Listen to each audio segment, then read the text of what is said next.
All right, here is the first one, JJ Redick. Take a quick listen here as I hit play here. Here we go. Only played 21 minutes tonight. What did you see there? Why did you make the decision in the second half to go away from him? Again, just level of compete, attention to detail. Some of the things we I've talked with him about for a couple of weeks, and at times he's been really good with that stuff, and other times it's just reverting back to certain habits. But it wasn't like a punishment. It just felt like for us to have a chance to win this game, that was the route we wanted to take.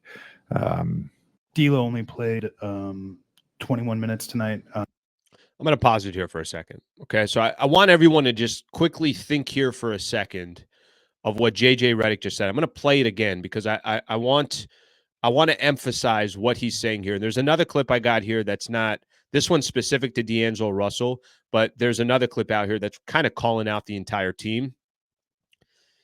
He is playing D'Angelo Russell 21 minutes in a game that Anthony Davis is not playing in, and neither is Rui Hachimura. If there's ever a game that D'Angelo Russell is going to play 35, 38, 40 minutes, it's last night's game against the Memphis Grizzlies. Where the hell are the Lakers going to get their offense from? How are guys going to generate buckets for other people? Well, that's D'Angelo Russell. D'Angelo Russell can go off and get you 6 or 7 threes in a game. He's done that before. Of course he has. He can also go out there and dish out 8 to 10 dimes a game. D'Angelo Russell, that's part of his game. Listen again why D'Angelo Russell doesn't play more than 21 minutes last night. What did you see there? Why did you make the decision in the second half to go away from him? Again, just level of compete, attention to detail. Some of the things we I've talked with him about for a couple of weeks, and at times he's attention to detail and level of competing. That's why you didn't play D'Angelo Russell more than 21 minutes? What are we in? Is this rec league ball? And I want to make sure who I'm calling out here when I'm saying this so people understand. D'Angelo Russell, if all they're asking you for is your attention to detail and competing, and you can't give them that, okay, that's clearly a problem. All right, let me play another clip from yesterday's game. Again, I want to go the reason why I want to play some of this stuff for JJ Redick, and this is why it's my kind of, well, this is a problem for the Lakers. It has less to do with X's and O's. It has more to do with, are we already calling out players and questioning the effort of this team in the 8th game of the reg? Isn't that supposed to be just given that that's not a problem? Okay, here's another one that I want to have you guys take a quick listen to here. I hope this is the right one because one of these is referencing LeBron. Let's see if this is the one. If not, I'll read you the quote of what he says. But take a quick listen here. Here's JJ Redick again.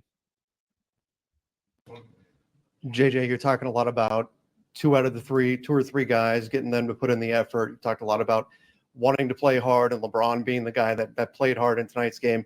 How do you address that with the team? What's your philosophy for approaching that? I just did. All right, Redick walks out before the interview is done.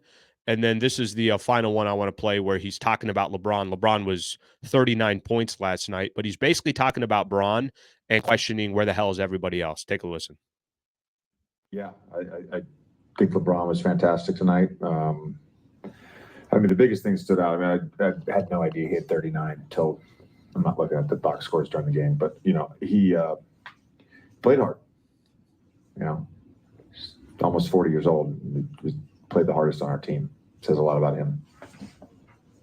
I guess the natural follow-up to that is, I mean, what does that say about everyone else on a night like tonight when you guys were shorthanded? Were you satisfied with the effort that you got from everyone else? None of us are. How's Dalton? All right, that's enough on that. We got the 3 clips that I wanted to play. Okay, so this is one of the things that I was saying. And the reason why I was saying you could kind of separate your fandom from being a professional and just covering the team. This morning is a unique morning for me because There's a lot of juice around the Lakers that might not seem like a lot of juice, but I watch the team and I listen to the post-game interviews, and I've covered the team now for a number of years where I always look at it a little bit different. It's like, okay, is this just another regular loss or is there something more to it? Guys, I got a quick um, reminder is not the way to put it. I guess a wake-up call. Um, JJ Redick is not going anywhere for the Los Angeles Lakers. This guy's going to be the head coach, I think, for a little bit of time, because even if the Lakers have a bad season, it's not going to be JJ Redick's fault. You got to give this guy a real opportunity. I think there are people that think, hey, this guy's got a good mind for the game. And I think the Lakers, who have looked so bad over the years in recycling head coaches year after year, it's Luke Walton, it's Byron Scott, Luke Walton, Frank Vogel in the mix, Darvin Ham. I mean, go to JJ Redick. I don't know how many different coaches over the last few years. I think the Lakers are going to dig their feet in and say, we got our young coach. We're going to keep this guy for a while. We're going to try to improve the roster around him. The reason why I say that is because JJ Redick isn't going anywhere. Players will be shipped out way before JJ Redick goes anywhere. And whether that's a player that he called out yesterday when he calls out the team collectively of LeBron's 39, had 39 points. He's about to be 40 years old, and he's giving that much effort and the rest of the team isn't. I don't blame JJ Redick for calling out the team. I love that JJ Redick called out the team yesterday. I think they deserve it. I think there's a lot of players on this team right now that if you're watching them on the defensive side, Lakers gave up another 131 yesterday. And I don't want people to say, well, Anthony Davis wasn't there. Well, let me go back to some of the games where Anthony Davis was there, and you could see the amount of points that the Lakers are giving up either way. 127 against the Kings, 134 against the Cavs, 125 against the Raptors, 115 against the Pistons. That's all with Anthony Davis in the lineup. That's with one of the best two-way players in the league in the lineup. I love JJ Redick 8 games in, basically calling out his team. Yesterday, he had a quote. I stole it from Trevor Lane. Trevor Lane had put it out from Lakers Nation, and he had a quote basically saying something to the effect of, it'd be nice that one of our players takes a shot in 21 minutes of play. And he was talking about Gabe Vincent. He wasn't going at him, but I thought it was a little bit of a challenge of, Gabe, shoot the damn ball. We need you to shoot the ball. You can't be on this team and not be an ineffective player or not spending enough time on this team trying to take certain shots and everything else. But I know that this roster has some flaws, but if you have a roster that has flaws, and on top of those flaws, you got issues with effort, you got issues with your coach kind of calling out the team, that's not a good look. That's not a good sign. I don't have to sit here and tell anybody that, obviously for the Lakers, they got a long way to go. But the style of play that the Lakers are trying to play right now is, I don't think fits the team. Let me tell you guys what I mean. When the Lakers get healthy, and they'll eventually get healthy, they have no identity on the defensive side. That's a big time problem. If you're trying to think of the team yesterday, think of the last 2 teams that the Lakers have played. Actually, you could say the last 3 teams. What are the Grizzlies? They're young. They want to move the ball up and down. They want to run them. They want to sprint to a marathon. Think of the Detroit Pistons, the way they played the Lakers. Up tempo, move the ball as fast as you can. Just get the Lakers tired, and by the time you get to the third quarter or so, you might have a double-digit lead, and then you could build off of that. Think of the way that they played the Raptors. Raptors in that second half, they were putting up God knows how many points in that second half. I can't remember off the top of my head. I know that yesterday the Grizzlies had 3 of the 4 quarters, they scored 35 points or more. The style that these teams are playing against the Lakers are up-tempo, let's get the Lakers tired, and that strategy is obviously working. But when you got your head coach early on in the season, 8 games in, basically saying is, yeah, we don't really have effort. There's no effort from these guys. There's not enough effort from these guys. And if there's a game that D'Angelo Russell is going to play 21 minutes in, if that's what his stat line is going to be, it's going to be 21 minutes game. It cannot be the game that Anthony Davis is not playing and Rui Hachimura is not playing, because the amount that is going on the shoulders of D'Angelo Russell in a game like last night, it's everything. D'Lo's got to play 35, 37 minutes.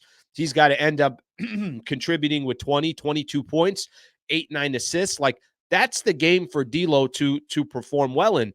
And it wasn't just on D'Lo. I know I'm calling out D'Lo, but I'm calling out D'Lo more because JJ Redick decided that's not the guy that I'm going to play a ton of minutes. If you look at some of the other players for the Lakers, what Reeves play? He played 35 minutes, but he was 2 of 9 from 3. You can go down the list of other players that need to contribute for. Really, the best player outside of LeBron yesterday was Cam Reddish. That was it. Cam Reddish was the best player for the Lakers yesterday, and primarily that was because he was getting opportunities, and those minutes that maybe Max Christie was getting or some of these other guys were getting taken away. So interesting post-game interview from JJ Redick. I'm gonna say it again. I don't have a problem with it. I have no issue with it. I think what JJ Redick did was the exact right thing to do. And I think if he needs to call out his players, then go ahead and do it. But JJ Redick, he's got nothing to worry about with job security. The guy is going to be, I think, is going to be a Lakers coach for a number of years. I mean, we'll see what happens. But if it's not this team and it's not this roster, they will change the team and the roster before they change out JJ Redick. I mean, at this stage, there's nothing left. You're going to go with LeBron for as long as he can go, but then there's going to be this kind of rebuild of whatever that team looks like. And certainly I thought last night was kind of fascinating to hear some of those interviews.